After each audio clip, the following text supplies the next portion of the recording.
Ok và hello mọi người trở lại với channel tiếp theo của mình nhá. Lại là mình đây. Hôm nay mình tiếp tục tựa game Clash. Kingdom Clash nha. Thì hôm qua là mình chơi đến vòng 20 rồi. Hôm nay là sang vòng 21. Thu thập mấy này đã, xem có gì nào. Bộ binh.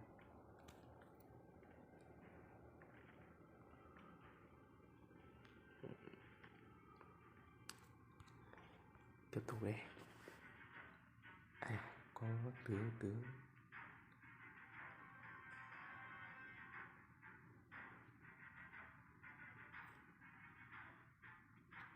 vì tướng đứng linh tinh. Tướng thì dẫn đầu chứ.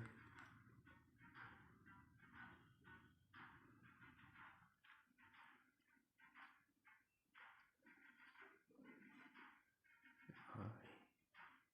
Ok, chơi luôn đi.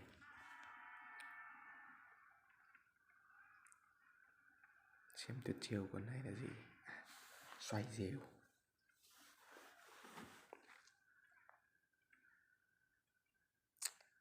Dễ thôi, cũng dễ thôi. Nào, tiêu diệt 325 bộ binh à.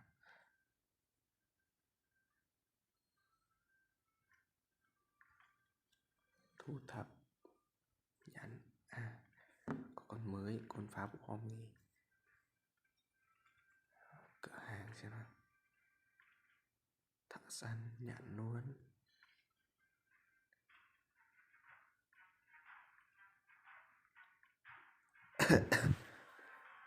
Phá bom là sao ta.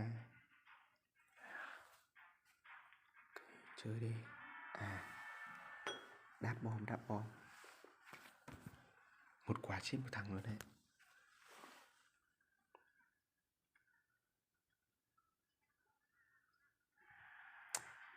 Vẫn cứ thắng rồi.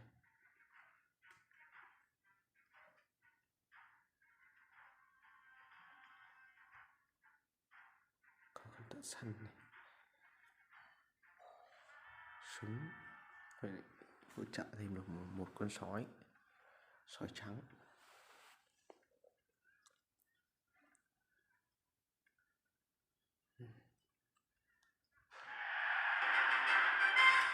Tiếp theo sông này được độ 42 à.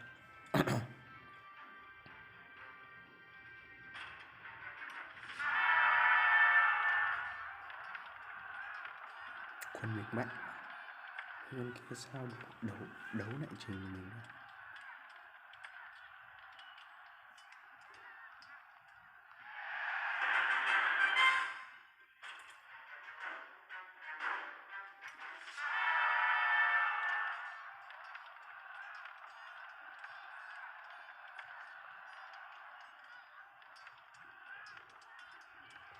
Ăn ngay, thắng ngay.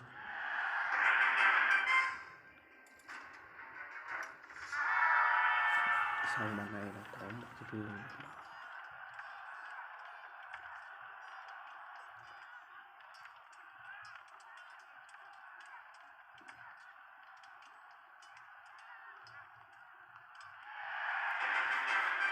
Ok, mở rương. Ui, rương này 4 phút rồi. Chiến tiếp. Tấn công xong.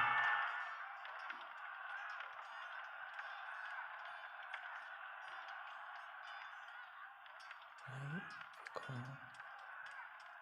tí nính đánh rồi. Chúng phân tán rồi.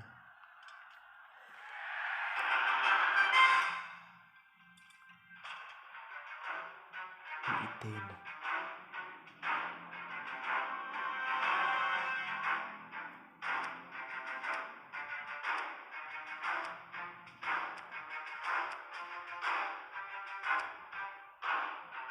Ok.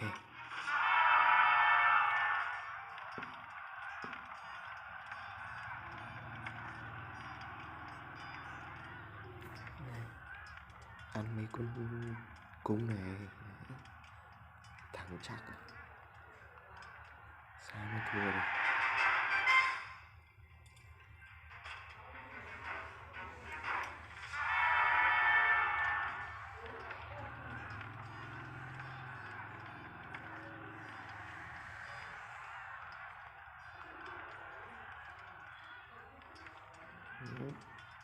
phân tán sự tấn công đó.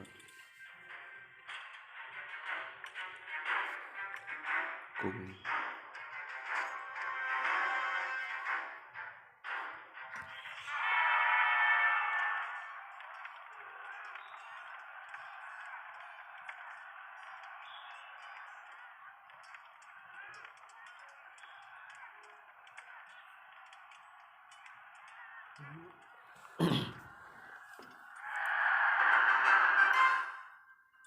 có chế độ mới, chiến đấu đây mình mạnh mà.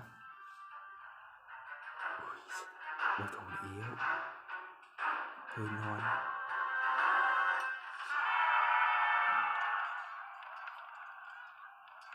Đối thủ này chắc chắn không ăn được mình. Tướng của mình có một chiêu mà hay ăn ngay.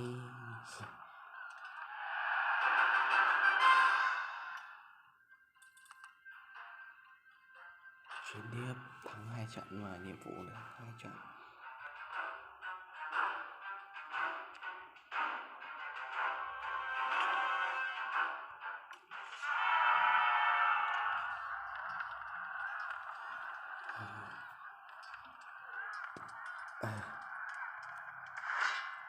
Giờ mình mới chết này.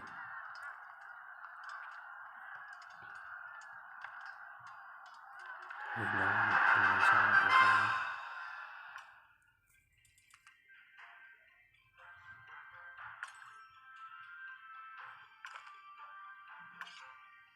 nhiệm vụ nhận chơi anh hùng cực phẩm 10 năm.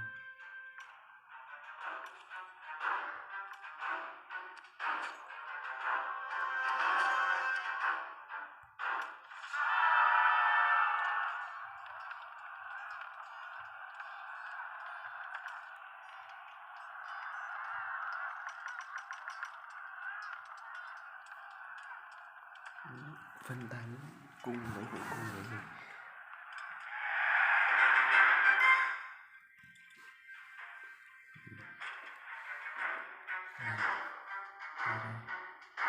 Tôi đang sử dụng chiến lược để có thể nhận thị phạm bên này.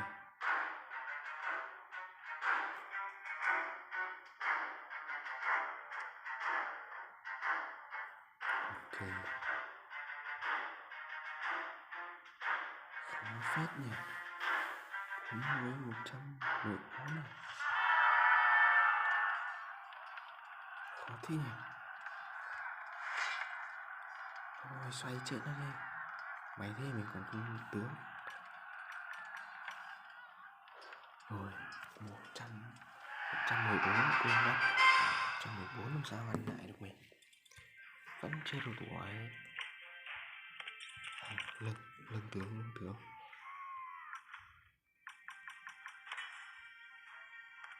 Chưa được.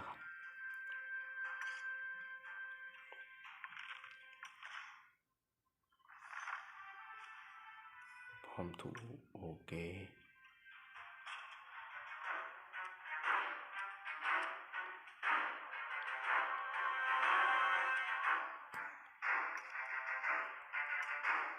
Cùng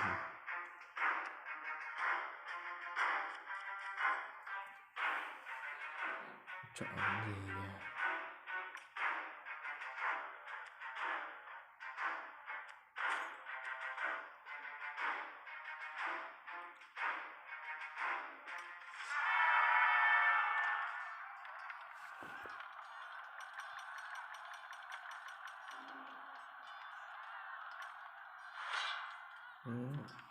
Cho vua con tướng quay cái chết.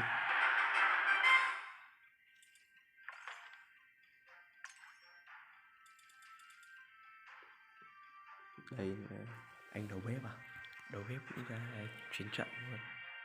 Nhìn ra lại xe, pháo, xương. Ok, còn nhiều phết.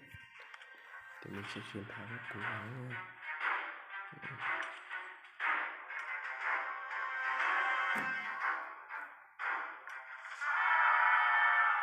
Thôi đầu bếp to to đấy.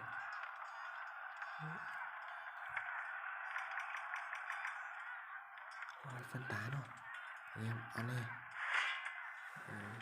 Mày mày mày không được đâu.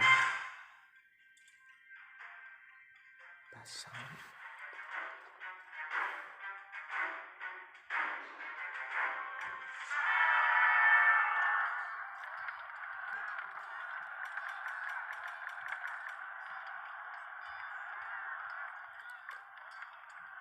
Ok nên là nó quay 6.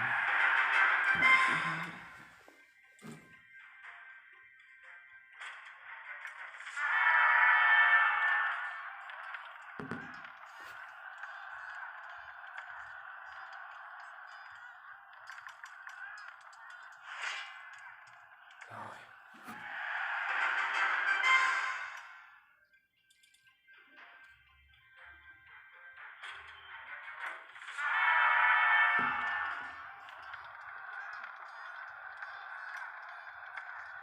Phân tán đó. Ok. Quay này chỉ chết.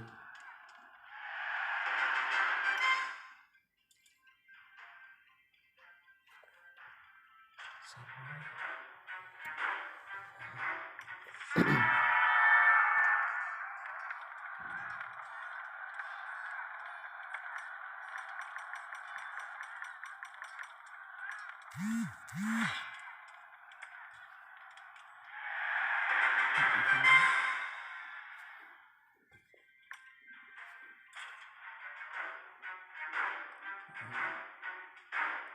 Vẫn vậy thôi, vẫn kết cục thua mà thôi các em ạ.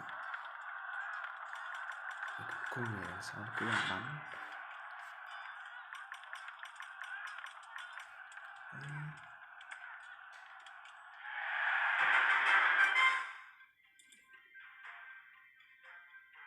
Bốn mươi. Màn 40.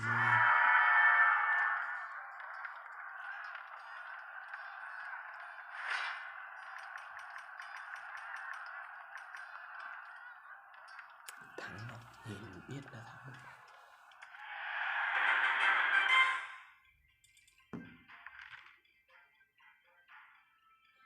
Mở đây. Triệu hồn sư. Có vòng quay, một vòng quay miễn phí. Trúng được gì đây? X2 về. Bot. Con này chưa đâu thử nhỉ? Chưa đâu đây. Mở khoảng tầm 150.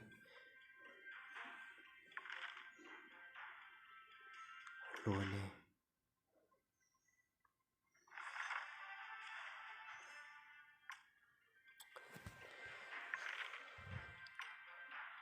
Ok, thì video của mình tới đây xin phép kết thúc nha.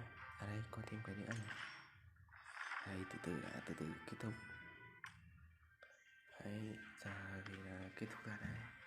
Thì nếu anh em thấy hay nhớ để lại cho mình lượt like, lượt đăng ký kênh, ủng hộ mình để mình có động lực làm thêm nhiều video nhé. Cảm ơn tất cả mọi người.